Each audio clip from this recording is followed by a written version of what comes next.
Investir et acheter uniquement chez les siens, c'est le mot d'ordre que ce rappeur à succès adresse à toute la communauté noire américaine.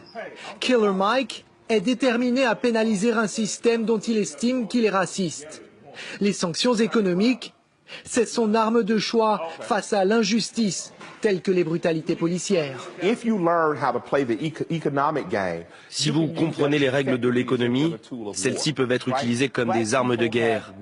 Les foyers noirs américains représentent 1000 milliards de dollars de revenus. Mais parce qu'on dépense notre argent n'importe comment, personne ne respecte nos dollars. Ma solution pour améliorer le sort de notre communauté est de l'isoler économiquement, en mettant notre argent dans des banques tenues par des noirs, en achetant à des noirs et en étant noir. Et tout va rentrer dans l'ordre. Des milliers de personnes l'ont déjà prise à la lettre, parmi elles Sharif Abdul-Malik. Il nous invite à le filmer en train de retirer son argent d'une grande institution financière. Il explique sa démarche à l'agent.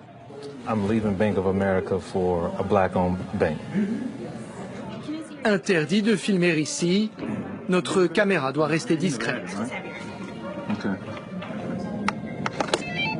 En quelques minutes, il débite la quasi-totalité de ses avoirs, plusieurs dizaines de milliers de dollars, qu'il va ensuite aller déposer dans l'une des banques en ville, qui appartient à et est gérée par des Noirs américains.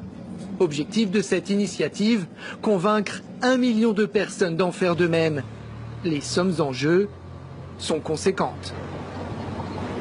Aujourd'hui, on va déposer 50 000 dollars, 10 000 en liquide et 40 000 sous forme de chèque. À Atlanta, les banques noires rapportent une progression fulgurante de leur commerce. Mais Sharif ne s'arrête pas là. Il a également créé un site internet qui ne promeut que des commerces noirs. Il nous explique qu'il vérifie méthodiquement que chaque vendeur et vendeuse est bien d'origine africaine. C'est la condition non négociable pour proposer ses services sur sa plateforme en ligne. Comment vous réagissez si un vendeur blanc s'adresse à vous et vous demande « Je suis blanc, est-ce que je peux vendre sur votre site ?» Eh bien, je lui demande s'il se considère comme étant un commerçant noir.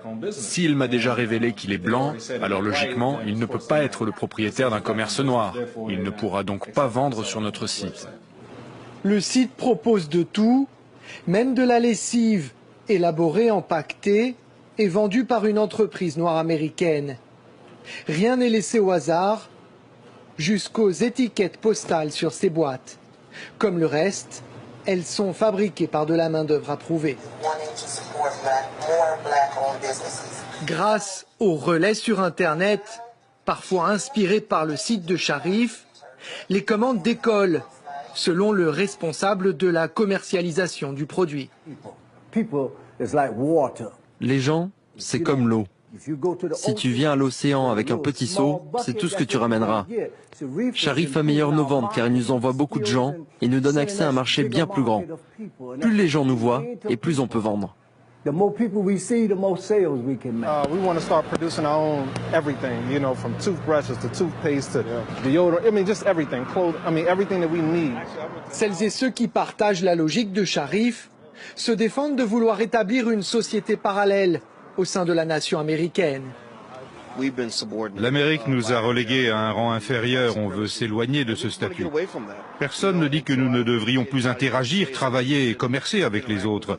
Mais désormais nous le ferons tout en nous assurant que notre dignité est maintenue, protégée et restaurée. Je ne pense pas comme une négresse, je pense comme une reine. Mon premier objectif, c'est de gouverner ma propre vie. Je sais que la seule manière de détruire le système raciste de la suprématie blanche, c'est de nous lever et de faire nos propres lois.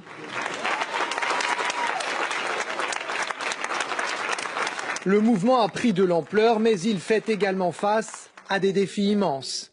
Sharif regrette notamment les divisions profondes qui persistent au sein de cette communauté. Il affirme être frustré par le fait que certains des Noirs américains les plus riches se sentent, selon lui, rarement concernés par ce genre d'initiative.